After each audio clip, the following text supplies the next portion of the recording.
नमस्ते। आज हम एक ऐसे टॉपिक पर बात करने वाले हैं जो हम सब की जिंदगी से जुड़ा हुआ है, ऑनलाइन सेफ्टी। और ये जानकारी हमें कहीं और से नहीं बल्कि सीधे सांगली भारत के एक school principal Shri DN Patil से मिली है। उन्होंने हाल ही में एक साइबर सिक्योरिटी कोर्स किया और उसके बाद कुछ ऐसी ज़रूरी बातें सीखीं जो वो चाहते हैं कि हम सब तक पहुंचें। तो चलिए प्रिंसिपल पाटिल की सबसे पहली और शायद सबसे जरूरी सलाह से शुरू करते हैं, जो कि ऑनलाइन दुनिया का एक तरह से मूल मंत्र है। इस दुनिया में कुछ भी पूरी तरह मुफ्त नहीं मिलता। मतलब अगर कोई चीज, कोई ऑफर इतना अच्छा लगे कि यकीन ही ना हो, तो भाई उसमें जरूर कोई ना कोई गड़बड़ है। बस ये एक सोच हमें कई ऑनलाइन खतरों से बचा सकती है। जी हाँ, ये सलाह अजीत राव घोरपड़े विद्यालय के प्रिंसिपल श्री DN पाटिल की तरफ से है। अपने साइबर सिक्योरिटी कोर्स के बाद जो कुछ भी उन्होंने सीखा उसे एक गाइड के तौर पर तैयार किया है ताकि हम सब ऑनलाइन खतरों से बच सकें। तो आइए देखते हैं कि ये खतरे आखिर हैं क्या।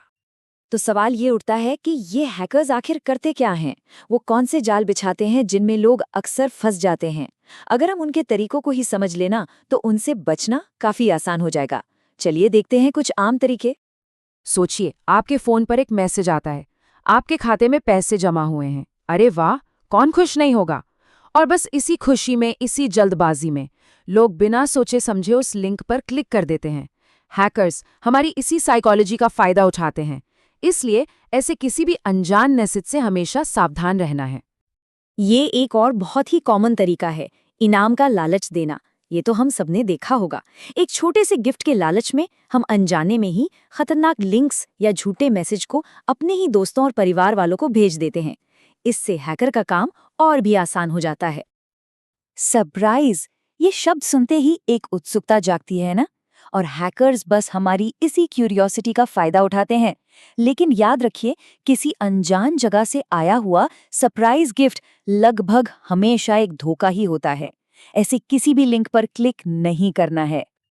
तो ये खतरे ना कई अलग अलग शक्लों में आते हैं।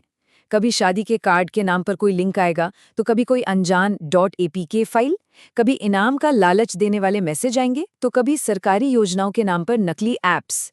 यहाँ तक कि डिजिटल अरेस्ट की धमकी देकर भी ठगी होती है, जहाँ कोई फोन करके खुद को पुलिस वाला बताता है और पैसे मांगता है। इन सब का मकसद एक ही होता है, धोखा देना। ठीक है, तो ये तो हो गई समस्याएं।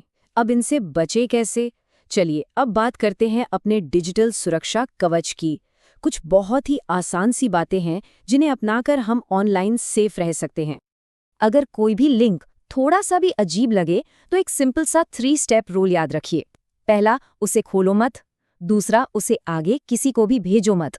और तीसरा, अगर गलती से भेज भी दिया है तो फौरन डिलीट फॉर एवरीवन कर दो। बस। पासवर्ड्स, ये हमारी डिजिटल दुनिया की चाबियां हैं, तो इन्हें मजबूत रखना बहुत जरूरी है। अपने फोन पर कम से कम 6 अंकों का कोड तो लगाएं ही। हर अकाउंट के लिए एक मजबूत और अलग पासवर्ड बनाइए और उन्हें समय समय पर बदलते रहिए। और सबसे बड़ा नियम, अपना ईमेल या बैंक का पासवर्ड कभी भी किसी से भी शेयर न करें। लेकिन मान लीजिए कि इतनी सावधानी के बाद भी कोई डिवाइस हैक हो ही गया, तब क्या? देखिए, ऐसी सिचुएशन में घबराना नहीं है। एक क्लियर प्लान का होना जरूरी है। आइए देखते हैं कि ऐसे में क्या करना चाहिए। तो सबसे जरूरी सवाल, अगर पता चले कि डिवाइस हैक हो गया है तो सबसे पहला फर्स्ट स्टेप क्या होना चाहिए? क्योंकि ये पहला कदम ही आपको बड़े नुकसान से बचा सकता है। तो क्या है वो पहला कदम? चलिए देखते हैं। तो ये रहा आपका इमरजेंसी एक्शन प्लान। सबसे पहले फोन को तुरंत फ्लाइट मोड पे डाल दो या स्विच ऑफ कर दो। इससे क्या होगा? हैकर का कनेक्शन कट जाएगा। फिर सिम कार्ड निकालकर किसी दूसरे सेफ फोन में डालो।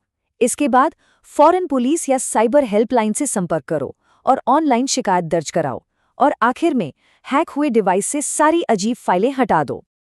और ये एक नंबर है जिसे बिल्कुल जुबान पर रट लेना है, 1930। ये हमारी नेशनल साइबर हेल्पलाइन है। किसी भी ऑनलाइन फ्रॉड की हालत में फौरन इस नंबर पर फोन घुमाइए। एक बार फिर, 1930।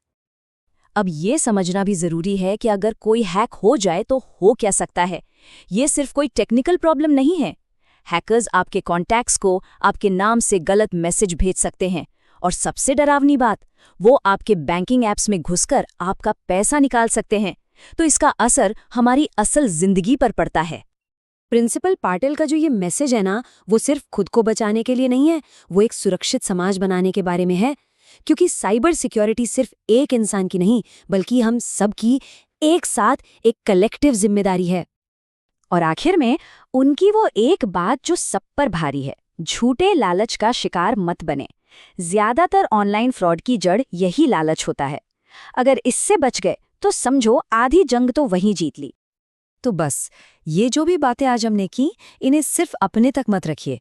अपने घर में, अपने दोस्तों के साथ, अपने माता पिता के साथ, बच्चों के साथ, सबके साथ शेयर कीजिए। क्योंकि जब हम जानकारी बांटते हैं, तभी हम सब मिलकर एक सेफ डिजिटल दुनिया बना सकते हैं।